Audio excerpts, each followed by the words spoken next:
Hey, good Wednesday evening, everyone. Weather for Weather Geeks time. I'm still battling this cold and sore throat, so I'm going to try to get through this quickly. Almost lost my voice at 6. It's hard to talk for 3 straight minutes without kind of choking up or coughing. Thankfully, on this little less formal video, it's not live.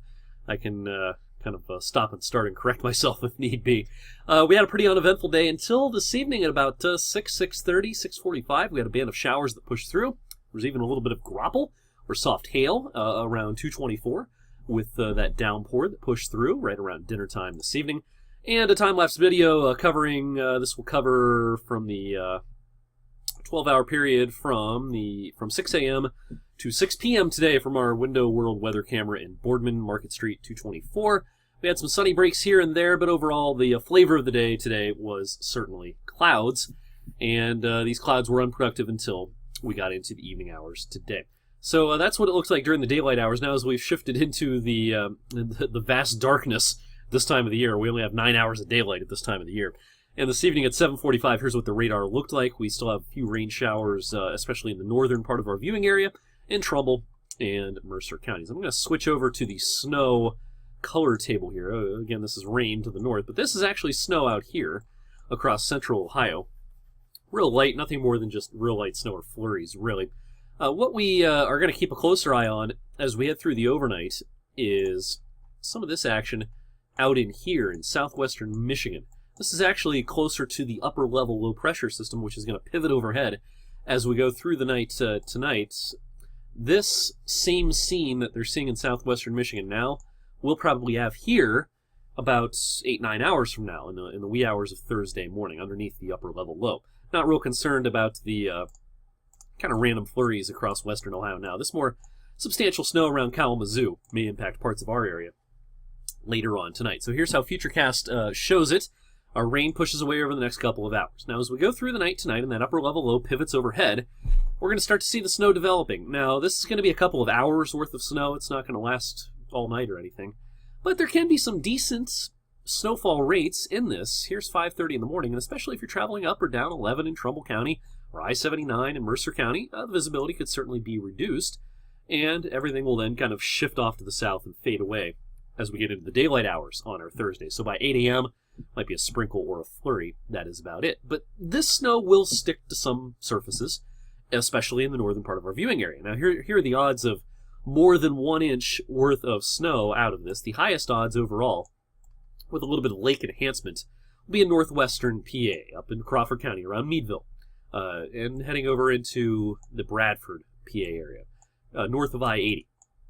Farther south you are, the lower the odds are. So I'd say around 224, you've got about a 20% chance of picking up an inch out of this. Pretty low odds. Your odds increase for an inch as you go off to the north. So here's our official snow forecast then.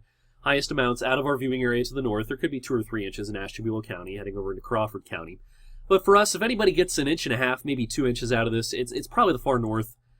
Mecca, Greenville, places like that. The usual suspects that are a little closer to the snow belt.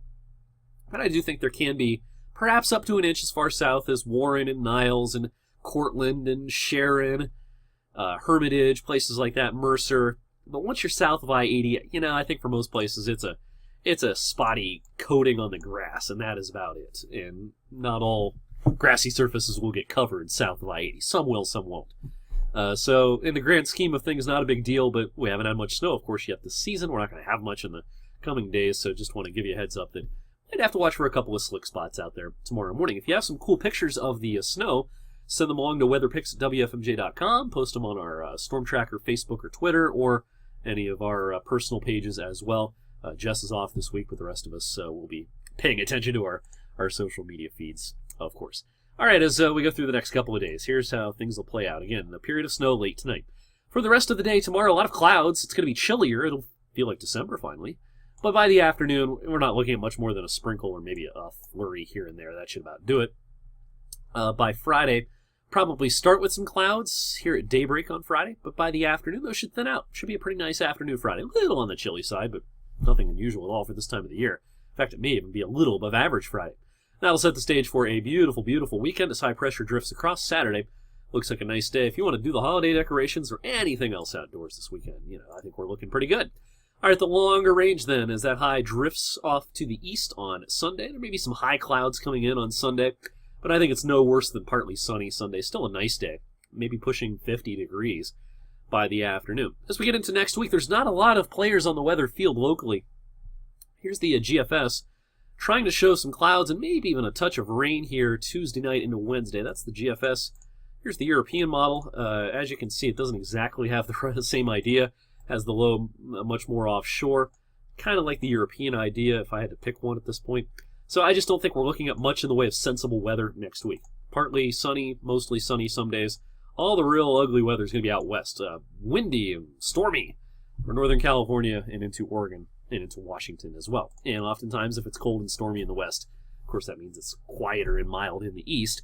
Here is the GFS ensemble outlook for days 5 to 10. Ignore the 1982 that I forgot to take off the top there.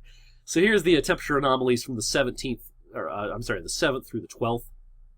A lot of red on this map across the continental U.S. Even the west may be a little warmer than average. Now, as we go farther into time here, from the 13th through the 18th, the west looks pretty cold and stormy.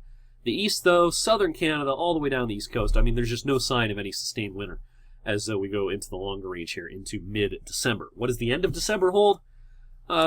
Maybe some different things, but confidence is pretty low. The confidence is through the roof, though, that through mid-December, there's no winter to be found.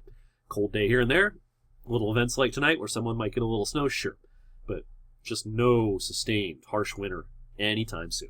Thanks for watching the Wednesday night weather for Weather Geeks. More geeky stuff coming up tomorrow.